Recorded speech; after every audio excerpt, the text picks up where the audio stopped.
Bienvenidos y bienvenidas a este segundo domingo después de Pentecostés.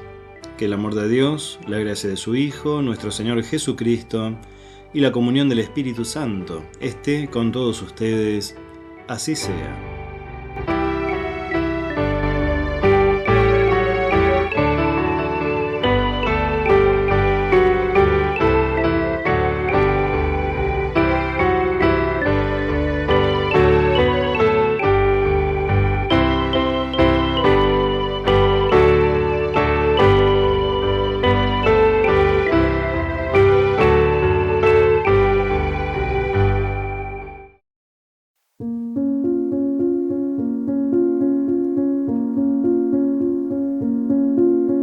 En el libro del profeta Oseas, en su capítulo 5 y 6, dice así: Yo me iré, regresaré a mi lugar, hasta que ellos se reconozcan culpables y busquen mi rostro. En su angustia me buscarán ardientemente. Vengan, volvamos al Señor. Él nos ha desgarrado, pero nos sanará. Ha golpeado, pero vendará nuestras heridas. Después de 2 días nos hará revivir. Al tercer día nos levantará y viviremos en su presencia. Esforcémonos por conocer al Señor. Su aparición es cierta como la aurora. Vendrá a nosotros como la lluvia de primavera que riega la tierra. ¿Qué haré contigo, Efraín?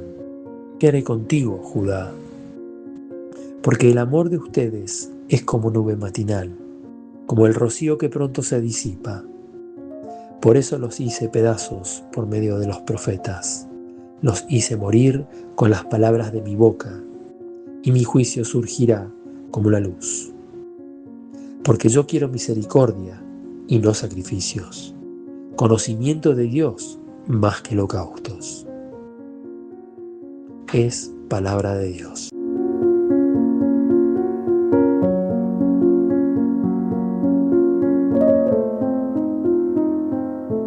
Y el Evangelio de hoy se encuentra en San Mateo, capítulo 9, versos 9 a 13 y 18 a 26.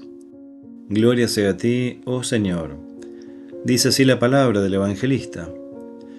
Al irse de allí, Jesús vio a un hombre llamado Mateo, que estaba sentado a la mesa de recaudación de impuestos, y le dijo: Sígueme. Él se levantó y lo siguió.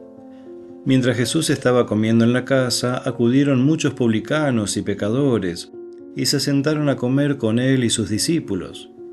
Al ver esto, los fariseos dijeron a los discípulos: ¿Por qué su maestro come con publicanos y pecadores? Jesús, que había oído, respondió: No son los sanos los que necesitan el médico, sino los enfermos. Vayan y aprendan qué significa yo quiero misericordia y no sacrificios, porque yo no he venido a llamar a los justos, sino a los pecadores.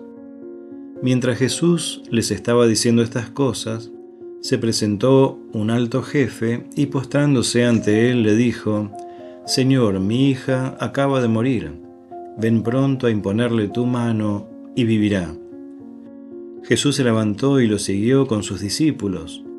Entonces se acercó por detrás una mujer que padecía hemorragias desde hacía 12 años, y le tocó los flecos de su manto, pensando: con solo tocar su manto quedaré curada. Jesús se dio vuelta y al verla le dijo: Ten confianza, hija, tu fe te ha salvado. Y desde ese instante la mujer quedó curada. Al llegar a la casa del jefe, Jesús vio a los que tocaban música fúnebre y a la gente que gritaba, y dijo: Retírense, la niña no está muerta, sino que duerme. Y se reían de él. Cuando hicieron salir a la gente, él entró, la tomó de la mano, y ella se levantó. Y esta noticia se divulgó por aquella región. Hasta aquí la lectura del Evangelio. Alabanza sea a ti, oh Cristo.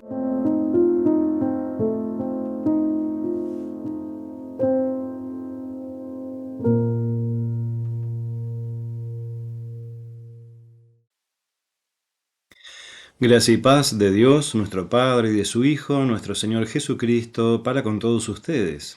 Amén. ¿Por qué su maestro come con publicanos y pecadores? Los fariseos cuestionan a los discípulos de Jesús. Los fariseos evitaban el contacto con los gentiles y con los judíos que no observaban la ley, a quienes consideraban expatriados, excluidos, condenados. Jesús no solo llama a Mateo a formar parte de su discipulado, quien era un publicano, también acepta su invitación a comer con otros publicanos y otros judíos que no observaban la ley. El carácter mesiánico del comportamiento de Jesús se sale del rígido formato de exclusión y condena que sostenían los fariseos, lo que propone un cuestionamiento a la interpretación que hacían los fariseos de la observancia de la ley y sobre lo que entendían por pecado. La interpretación farisaica sobre el pecado y la falta de observancia de la ley concluía en una exclusión y condena de un porcentaje de la población que, más que no observar la ley, no aceptaban volverse sumisos a la interpretación farisaica de ella. Esta separación excluyente trazaba una línea que ubicaba, por un lado, a quienes se resistían a una adaptación pasiva, a una interpretación farisaica de la ley. Y por otro, estaban los religiosos que se atribuían ser la representación de Dios en medio del pueblo, los fariseos.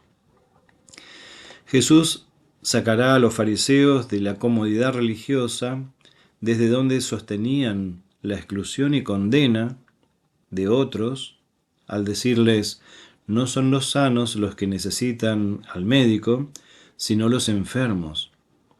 Vayan y aprendan qué significa yo quiero misericordia y no sacrificios, porque yo no he venido a llamar a los justos, sino a los pecadores.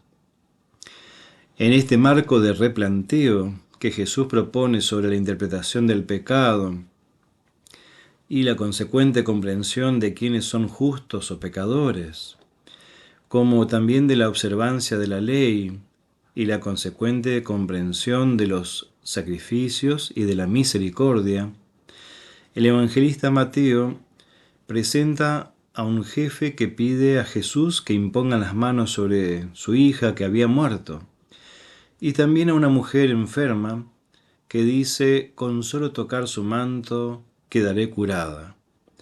Dos situaciones que presentan milagros que Dios realiza, por lo que importa aquí aproximarnos a una comprensión de lo que es un milagro. El milagro es una obra en respuesta a la fe del que pide, y la fe en Jesús es una confesión implícita del pecado y del arrepentimiento. Es importante tener en cuenta que todo aquello que aflige y afecta la salud y la vida del ser humano es consecuencia del pecado, y que el perdón del pecado suprime las raíces del mal. Es el perdón que suprime el pecado y no la sumisión a una interpretación de la ley que genera exclusividad y exclusión. Lo que conduce y reproduce una dinámica excluyente y condenatoria no puede suprimir el pecado. Por el contrario, lo sostiene. El milagro es algo más que una obra maravillosa, sobre todo es un símbolo del proceso de salvación que inicia Jesucristo. La salvación requerirá de la fe en Jesucristo, es decir, de la confesión y arrepentimiento del pecado. Esto permite la liberación de la raíz de los males. Sin embargo, el modelo organizacional que surge de la interpretación de la ley que hacen los fariseos consolida un modelo exclusivo y excluyente, posicionándose en un lugar de los salvados y señalando con el dedo a los condenados. Aquí cobra dimensión lo que Jesús les dice: no he venido a llamar a los justos, sino a los pecadores.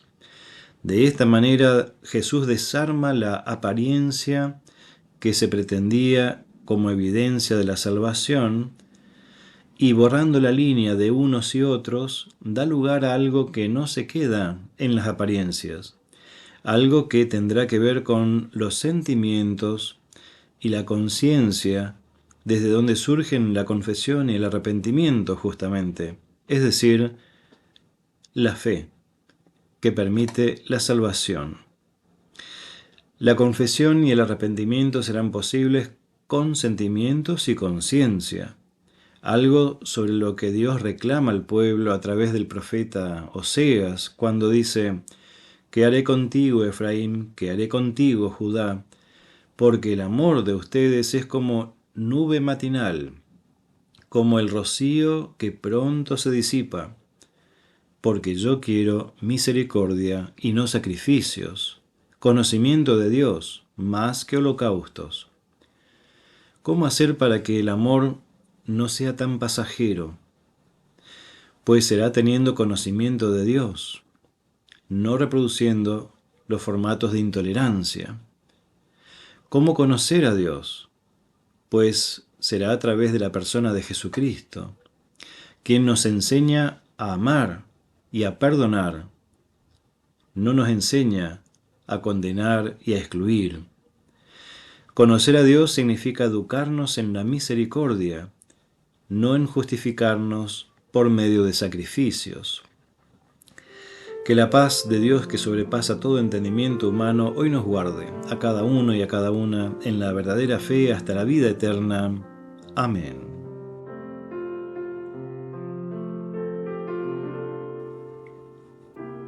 Bondadoso Padre Celestial, ayúdanos a desarrollar nuestra fe, es decir, nuestro sentimiento de arrepentimiento y la necesidad de confesar nuestro pecado, para que así, con tu perdón, suprimas las raíces del mal que nos aqueja. Te pedimos por toda persona, familia o pueblo que sufra algún tipo de violencia. Derrama tu gracia sobre ellos para que renueven su esperanza en ti. Dale sabiduría a cada autoridad civil y militar, para que con discernimiento ejerzan su poder propugnando la defensa y protección de los derechos de cada persona, trabajando siempre por la paz y por la justicia. Acompáñanos en nuestras propias realidades y danos de tu espíritu, para que tengamos así la fortaleza de confrontar las realidades que hoy nos toca vivir. Todo esto te lo pedimos en el nombre de tu amado Hijo, nuestro Señor Jesucristo, que vive y reina contigo y con el Espíritu Santo, siempre un solo Dios, por los siglos de los siglos. Amén.